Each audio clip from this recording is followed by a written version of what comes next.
Track 22, Debra Maggart. Your bill, and I'm sorry, I was working on another story at the time. Has the proposed Senate amendment gone on the bill in the House, or is it still This is, traveling? this is, well, we were trying to put Harry Brooks's amendment on, so it's been sent back to education. So the Senate amendment is not on the bill Okay. at this time, but Okay. we were trying to put Harry Brooks's amendment on there. And Brooks' amendment will do what? It basically does the very same thing as the Senate amendment. It just has one, I believe, small change of the intent, and it has a memorandum of understanding so that the teachers know and the school board knows what they actually discussed at a particular collaborative session. So both bills have the same intent, both bills do the same thing. The language is a little different, but they mean the same thing. Do you have any concerns about it going back to education? Will you be able to get?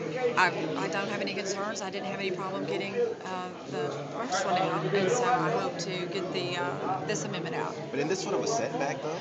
I don't think so. I mean, it still gets rid of collective bargaining, and it actually takes the best of both worlds that we had a while back with the Senate amendment and the House amendment. So Harry's amendment, as well as the Senate amendment, actually took the best of both worlds from before. The original amendment that we had in the House, and then what the Senate worked on. Jerry Winter said yesterday that he thought that it was going to be difficult to get it out of the House, and it looks like that's happening when he said it. It looks like the teachers are really coming forward and really making a stance here. Well, I still think that sending it back to education is not a setback. I mean, this was finance. Normally in finance, we just discuss the financial and the fiscal note. And so Chairman Brooks wanted to put his amendment on, which basically does the same thing as the Senate amendment. So it just went back to the Education Committee. Are you worried at all that you're not going to get enough votes in the Finance Committee? No, I'm not worried. Why?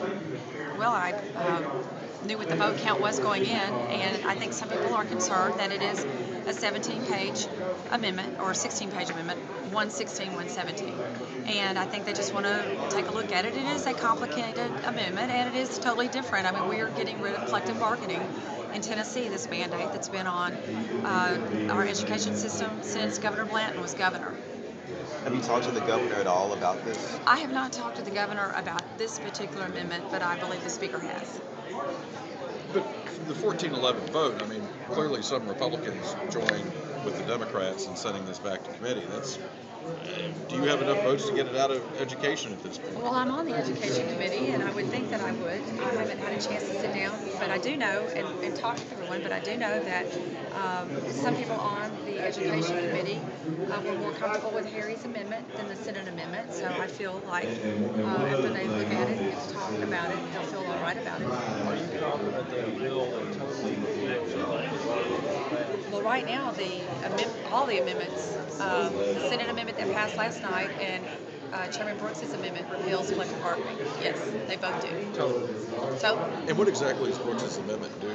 again, it's just like the Senate amendment, exactly, except it's just a different language. The intent is, I shouldn't say exactly, but the intent is the same, and it has a few things in it that the Senate amendment did not have. Again, it was a memorandum of understanding, so that there is a document that says at this collaborative session we talked about this and agreed with this, or whatever happened in the session, like a document, a record of it. And so the language is a little different in the sense that what I wanted to do, I wanted it to all be a positive thing. And when you use words like collaboration and cooperation, those are positive words. But when you use things like negotiation, contract negotiation, those are very negative words.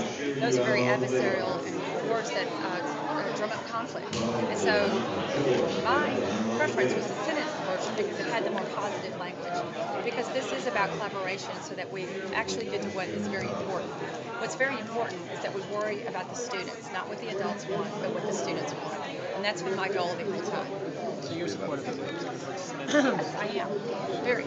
But you say that Representative Brooks' amendment outlaws Collective bargaining. which It does. it probably It does, repeals. but the fact is the amendment that's on it now allows it in some cases, and his didn't get on in this committee. Right. So I'm hoping to put his on in education. Well, you put it on in education. What if finance doesn't go along with it? Well, We didn't have the votes to do it today. We'll cross that bridge when we get to it. It's one step at a time. You know how the legislative process works. Yeah. Thank you.